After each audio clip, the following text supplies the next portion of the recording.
Welcome to the I Saved You, Now Do the Dishes podcast. I'm author and speaker Carrie Severson. In each episode, I'll share stories and tips from my experience with caregiving and advocacy through my husband's cancer journey. Hi, thanks for being here. Welcome to the I Saved You, Now Do the Dishes podcast.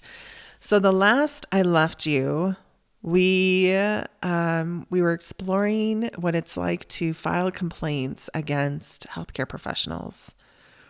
You know, a lot of times I felt like it was me against this system. In a lot of ways, I really do feel like it is. Hopefully, things change for caregivers this year. Hopefully we have more support in all aspects, from, financial support from the government. Hopefully we get looked at with a little bit more respect from healthcare professionals.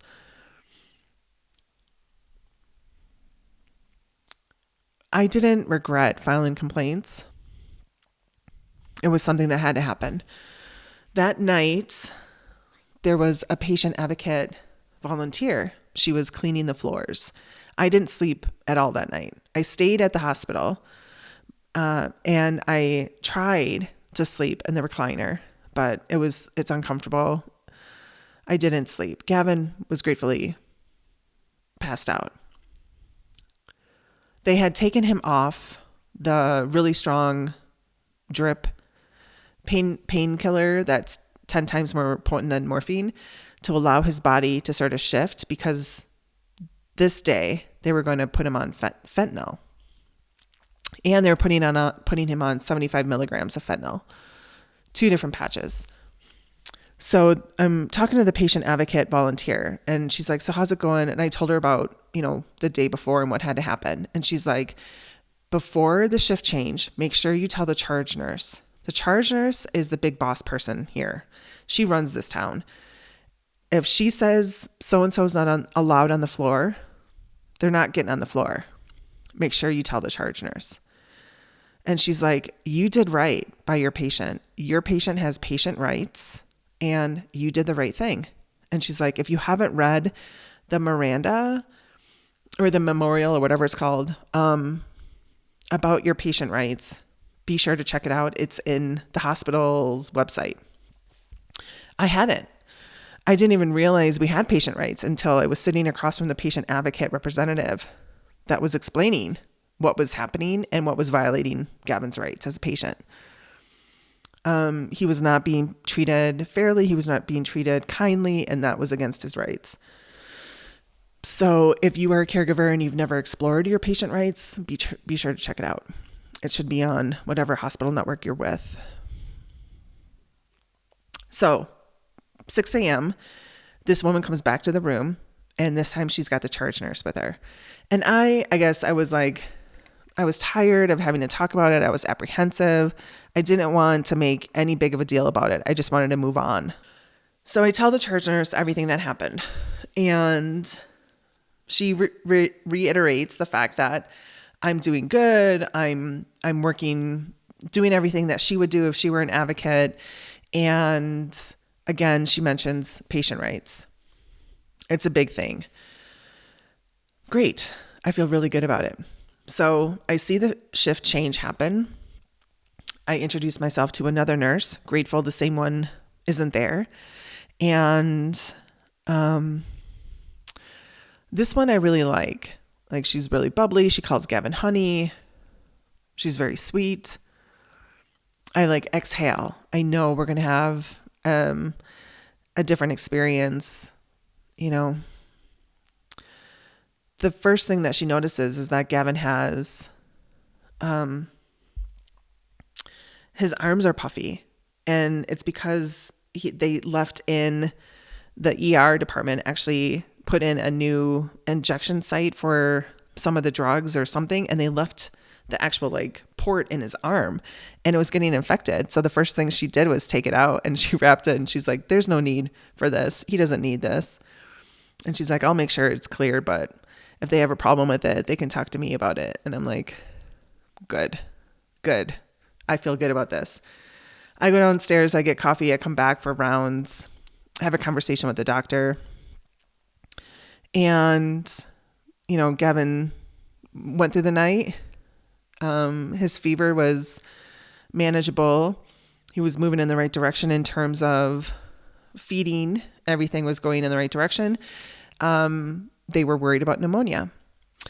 So what was happening that day was he was going to get put on fentanyl. He was having a speech and swallow therapist come and basically approve or disapprove whether or not he could orally consume water. He really wanted to try, we'd spent 6 weeks at that point being essentially scolded by speech and swallow therapists about him not using his throat, that he was really concerned. He's got this feeding tube. Is he still supposed to be trying to get something in it? He didn't want to lose the function of his jaw or his throat.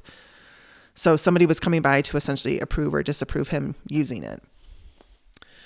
So I get coffee, I come back, and the nurse is taking off her gloves, and she's like, all right, he's on fentanyl. And I'm like, great, fantastic.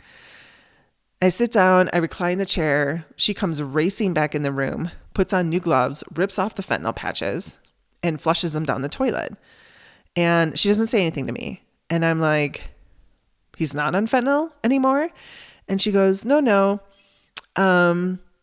He just got the wrong dosage.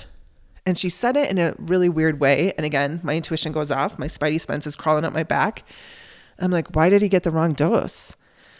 The palliative care guy wrote in like 125 instead of 75. Okay.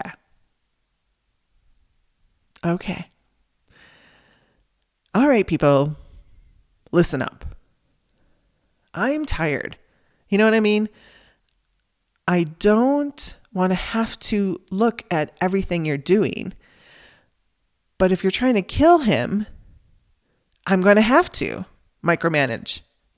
So she goes out. A couple minutes later, she comes back with different fentanyl.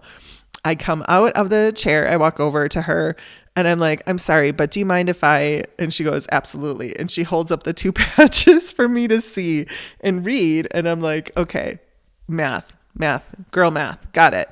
75. Perfect. Thank you. All right. So caregivers, medical advocates, it doesn't hurt to ask, do you mind me looking at what you're giving him? What are you giving him now? How much are you giving him? Ask to see medical notes, medical records. Everything should be updated in the portal. So if you feel like he's getting or she's getting something wrong, it's sad to say, but mistakes happen, right? Everyone's human. That was a human error.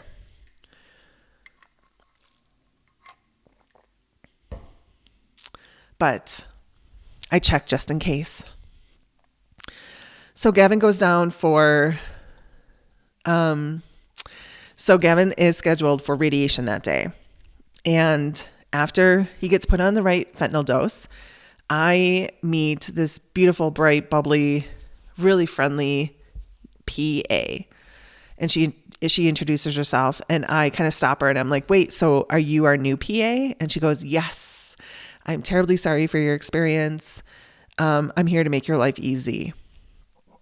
And I really appreciated she said that. I'm assuming she said that because the old PA told Gavin he was making her job hard twice.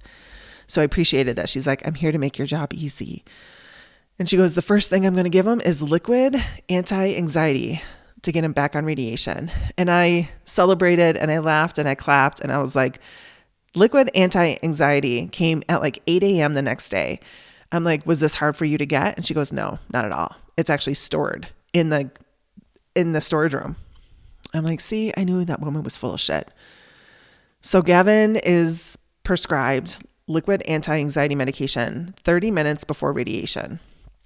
So, it gets put in his file. It gets put in a little lockbox for the nurse to administer before he gets taken down.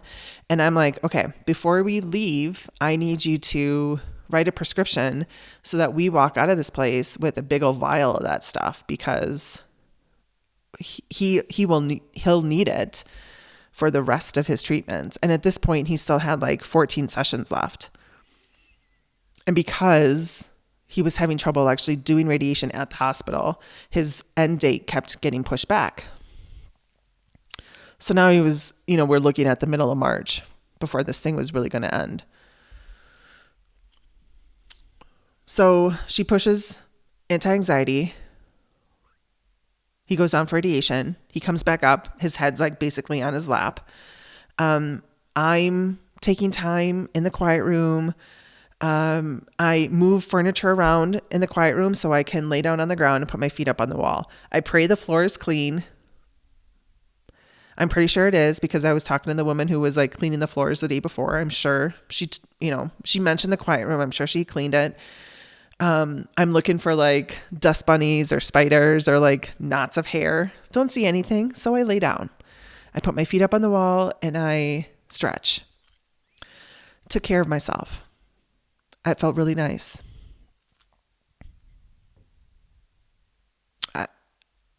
It's hard to do in the middle of everything, but even, 15, 20 minutes, it felt nice.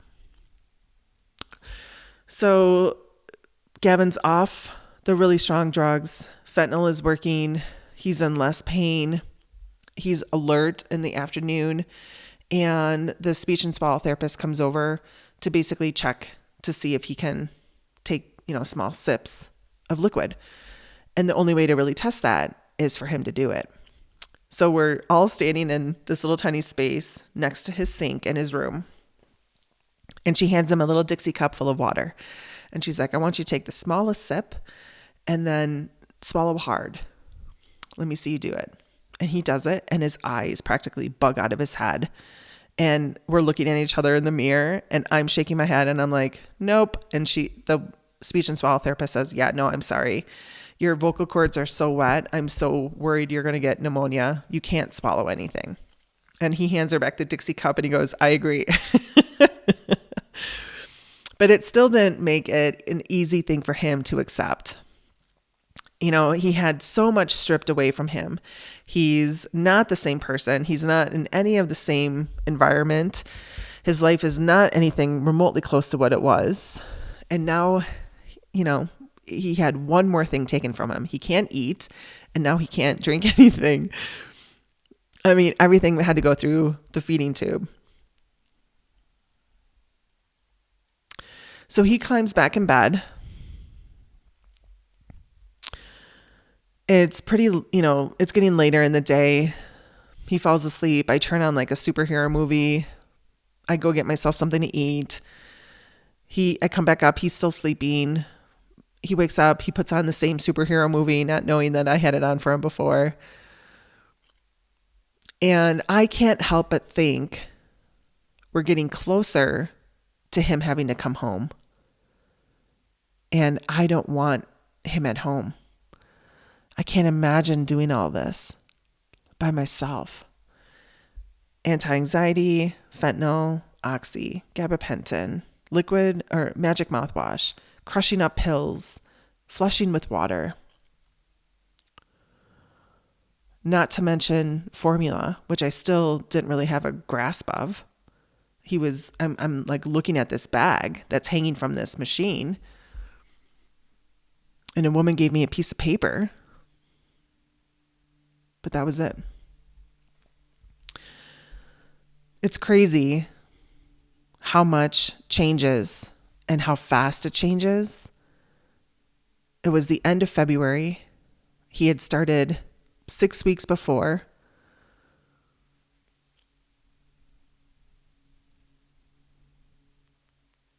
My job as his caregiver was not anywhere close to being done. So if you're in the middle of a really hard road, you are not alone. The feelings you have are valid. The fighting you have to go through is common. And yet your experience is so unique. You are not alone. I'll leave it there. And we'll pick up next time. If you're a caregiver, I'm thinking of you. I'm sending you a lot of love. Remember, it's always okay to have somebody else do the dishes. Until next time.